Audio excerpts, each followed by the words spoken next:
बिस्मिल्लाहिर्रहमानिर्रहीम अस्सलामुअलैकुम रहमतुल्लाह। स्विट्ज़रलैंड का दौरा करने के बाद अब पिक्चर बिल्कुल क्लियर हो गई है, बिल्कुल वाज़ेह हो गई है कि आगे का जो मंजरनामा है वो क्या बनने जा रहा है, आगे की जो सूरत हाल है वो क्या बनने जा रही है, ये बिल्कुल वाज़ेह हो गया।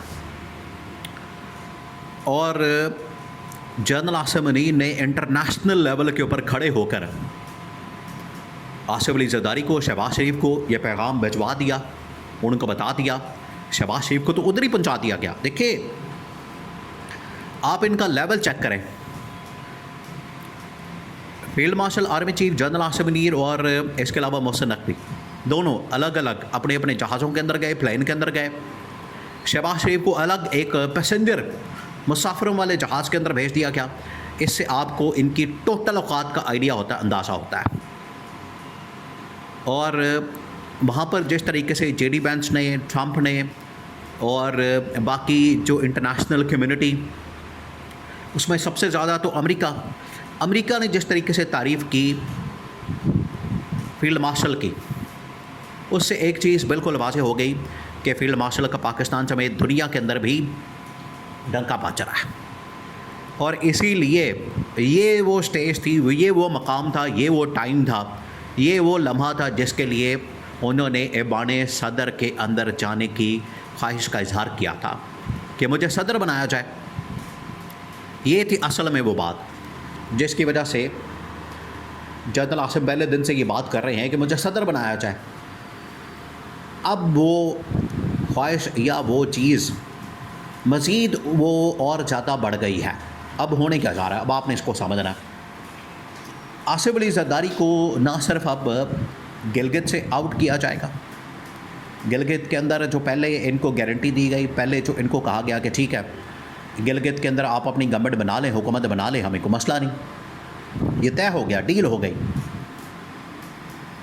लेकिन ठीक हफ्ते बाद वहाँ पर आईपीपी को लॉन्च किया गया, अब्दुल अलीम ख़ान को लॉन्च किया गया।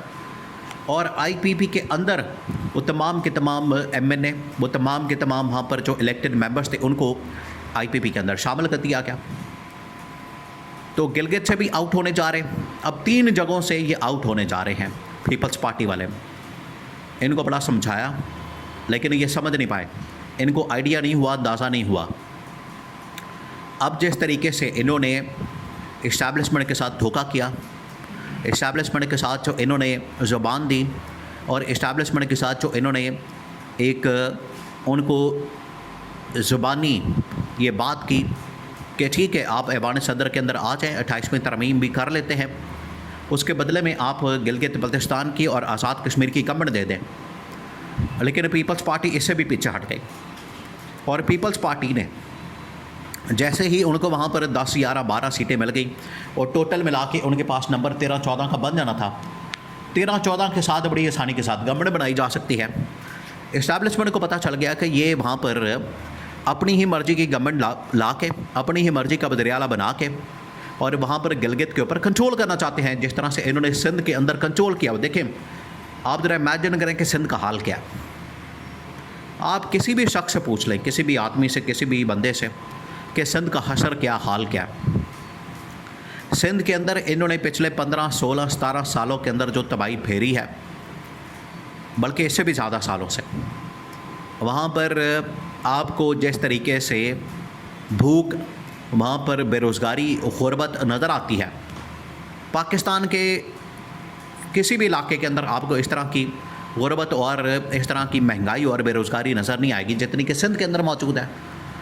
उसकी वजह क्या? उसकी वजह है पीपल्स पार्टी।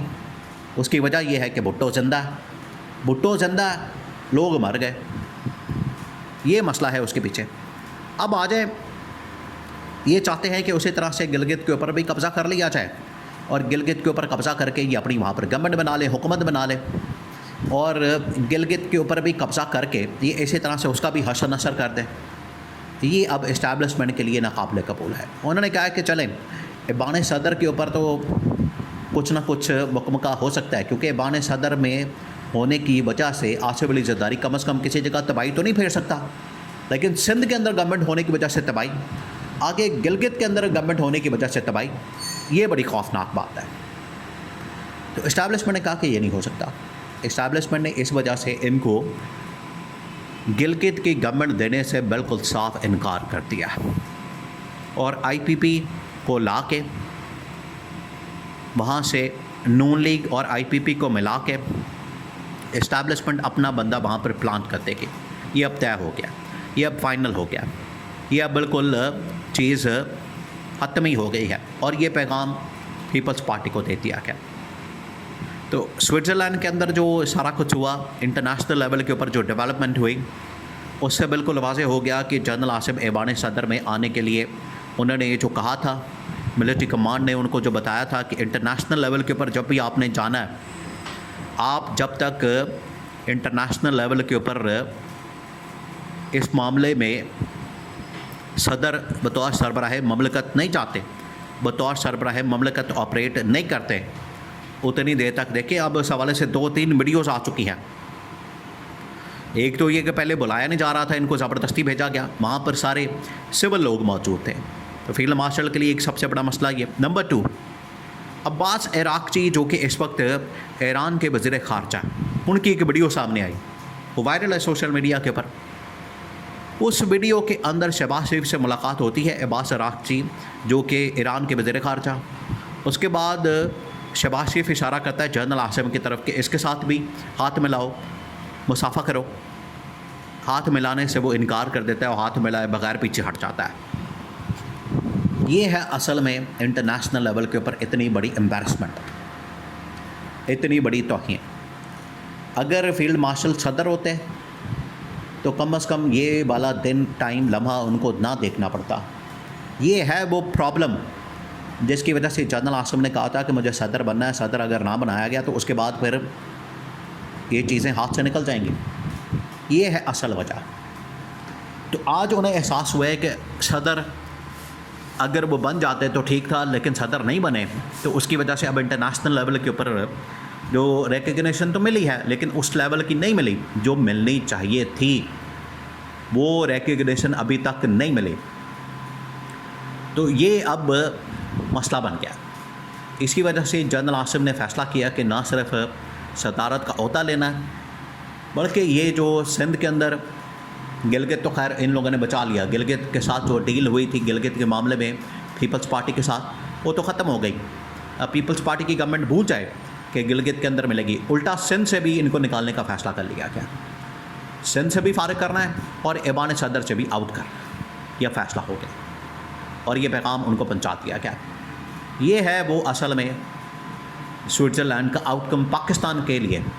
इंटरनेशनली जो हुआ सो हुआ, उससे पाकिस्तान को कोई फ़र्क नहीं पड़ने वाला, लेकिन पाकिस्तान के अंदर जो चेंज आ रहा है इस दौरे के बाद, वो पीपल्स पार्टी के लिए एक बहुत बड़ा झटका